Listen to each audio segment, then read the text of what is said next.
Assalamualaikum warahmatullahi wabarakatuh. Selamat pagi dan salam sejahtera untuk kita semua. Pertama-tama, marilah kita panjatkan puji dan syukur kehadiran Allah Subhanahu wa taala karena berkat beliau kita masih diberi kesehatan dan kesempatan untuk dapat bersama-sama mengikuti presentasi pada pagi hari ini. Salawat bering salam tak lupa kita lapaskan kepada Nabi besar Muhammad SAW dengan mengucapkan Allahumma sholli ala sayyidina Muhammad wa ala ali sayyidina Muhammad. Sebelum memulai presentasi ini, tak lupa pula saya mengingatkan untuk tetap mematuhi protokol 3M. Yang pertama, mencuci tangan. Yang kedua, memakai masker. Yang ketiga, menjaga jarak dari kerumunan. Langsung saja kami mulai presentasi pada hari ini dengan mata kuliah metode penelitian dengan materi pengertian hakikat dan teori, peran kajian teori, sumber kajian teori, dan merangkai kajian teori. Latar belakang makalah ini adalah setiap penelitian akan bermuara pada suatu karya tulis ilmiah. Untuk membuat karya tulis ilmiah yang baik, maka perlu hal-hal yang harus dipelajari sehingga penelitian dapat dilakukan sebagaimana mestinya. Salah satunya yang harus kita kuasai adalah pemahaman tentang kajian teori. Dari masalah atau latar belakang, kita mempunyai masalah. Yang pertama, yang kita harus mempunyai rumus masalah itu yang pertama, bagaimana pengertian hakikat dan fungsi kajian teori. Yang kedua, jelaskan peran kajian teori. Yang ketiga, jelaskan macam-macam sumber kajian teori. Yang keempat, bagaimana cara menyusun atau merangkai kajian teori. Dan dalam pembahasan ini, yang pertama pengertian hakikat dan fungsi kajian teori. Apa itu pengertian hakikat dan fungsi kajian teori? Pengertian kajian teori atau pustaka umumnya dimaknai berupa ringkasan atau rangkuman dan teori yang ditemukan dari sumber bacaan yang akan dikaitkan tema yang akan diangkat dalam penelitian. Secara lebih rinci, tujuan kajian pustaka dapat dijelaskan sebagai berikut. Yang pertama, menentukan dan membatasi masalah penelitian. Yang kedua, meletakkan penelitian pada perspektif. Yang ketiga, menghindari replikasi yang tidak disengaja dan tidak perlu. Yang keempat, menghubungkan penemuan dengan pengetahuan yang ada dan usulan untuk penelitian selanjutnya. Fungsi kajian pustaka yang kita kemukakan oleh Zubaidah ada fungsinya sebagai berikut. Yang pertama, mengetahui sejarah masalah penelitian. Yang kedua, membantu memilih prosedur. Yang ketiga, memahami latar belakang teoris masalah penelitian. Yang keempat, mengetahui manfaat penelitian sebelumnya. Yang kelima, menghindari duplikasi. Yang keenam, memberi kebenaran memilih masalah penelitian. Sedangkan menurut Amirin, sumbangan kajian pustaka pada penelitian dapat dijelaskan sebagai berikut. 1. Konstruksi teorik sebagai dasar. Apa itu? Penelitian apapun yang tidak akan terlepas dari kerangka teori, penelitian tidaklah berarti tanpa teori sama sekali.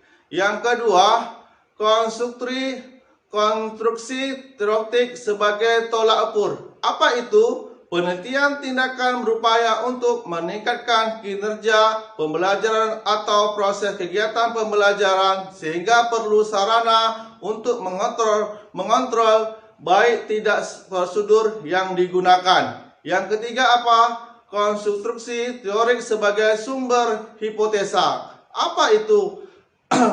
Apa itu hipotesanya? Pada umumnya dimunculkan dari kajian teori yang diragukan akan dicoba dan diuji kembali sehingga terbentuklah hipotesa. Kalau menurut dari Nasution, ada juga beberapa fungsi kajian. Yang pertama, untuk mengetahui apakah masalah penelitian yang akan atau yang sedang diliti sudah diteliti orang sebelumnya. Yang kedua, untuk mengetahui hasil temuan orang lain dapat dalam bidang penelitian yang dipilih sehingga temuan ini dapat digunakan dalam penelitian kita. Yang ketiga, untuk mengetahui atau memperoleh bahan yang dapat mempertajam orientasi dan dasar teoritis mengenai masalah yang diteliti. Yang keempat, untuk memperoleh informasi tentang teknik-teknik penelitian yang telah diterapkan. Dari beberapa masalah kajian itu, pasti kita mempunyai peran kajian teori. Apa itu peran kajian teori?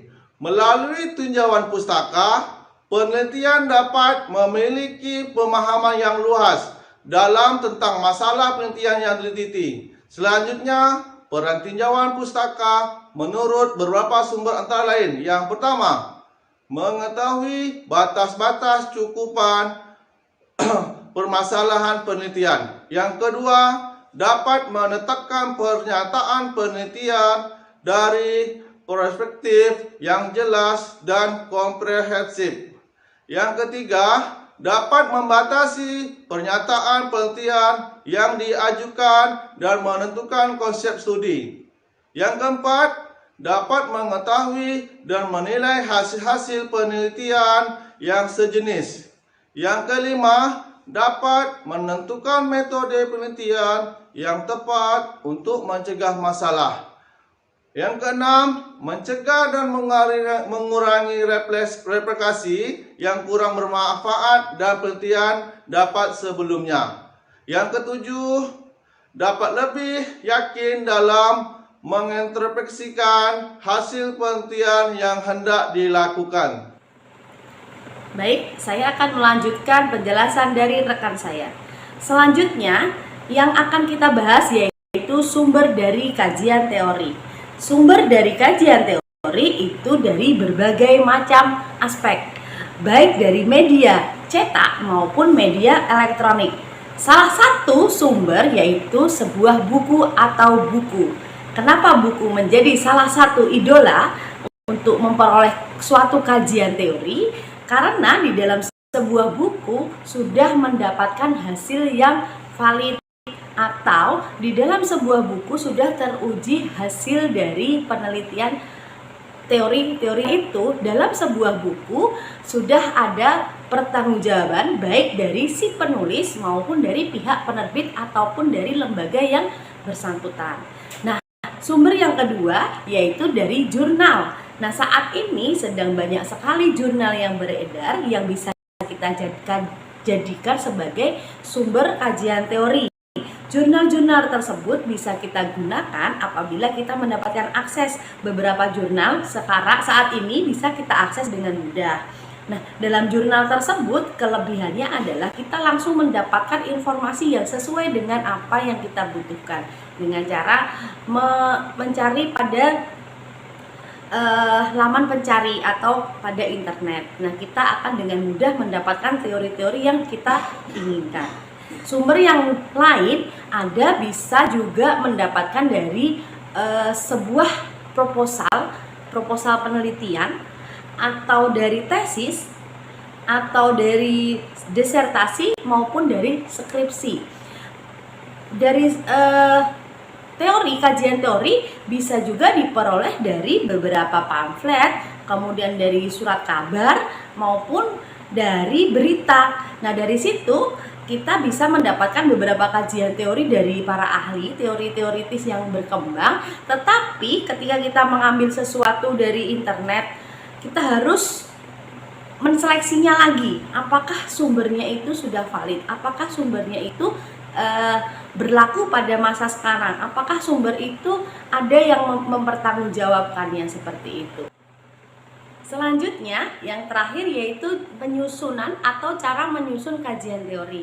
Nah, teman-teman tahu teori-teori yang timbul saat ini sudah banyak sekali. Nah, teori-teori tersebut perlu kita susun atau kita buat agar sesuai dengan apa yang kita inginkan.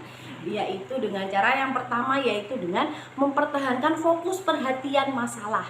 Ketika kita sudah fokus dengan permasalahan, maka kita akan menemukan teori-teori yang tepat. Yang kedua yaitu dengan cara membuat rencana sistematis kepenulisan agar tersusun rapi dan jelas apa yang harus kita tuliskan dalam kajian teori tersebut. Nah, yang terakhir yaitu kita harus menekankan keterkaitan antara pustaka atau teori dengan permasalahan sehingga akan timbul kecocokan antara keduanya. Nah, teman-teman, saat ini kita berada dalam dunia pendidikan serta di bidang olahraga. Tentu saja teori-teori yang akan serta teori dalam olahraga. Seperti dalam kasus ketika kita membuat penelitian ilmiah dengan contoh pengaruh metode eksperimen terhadap hasil belajar siswa SMA 14 Pekanbaru. Nah, dari situ kita dapat menemukan yaitu variabel penelitiannya yaitu dua, yaitu metode mengajar dan hasil belajar. Dari masalah tersebut kita bisa mencari tahu teori-teori belajar, kemudian teori-teori dari si metode belajar tersebut. Seperti itu, teman-teman. Baik, terima kasih. Pada akhirnya kami akan memberikan kesimpulan dari berbagai penjelasan yang telah kami sampaikan.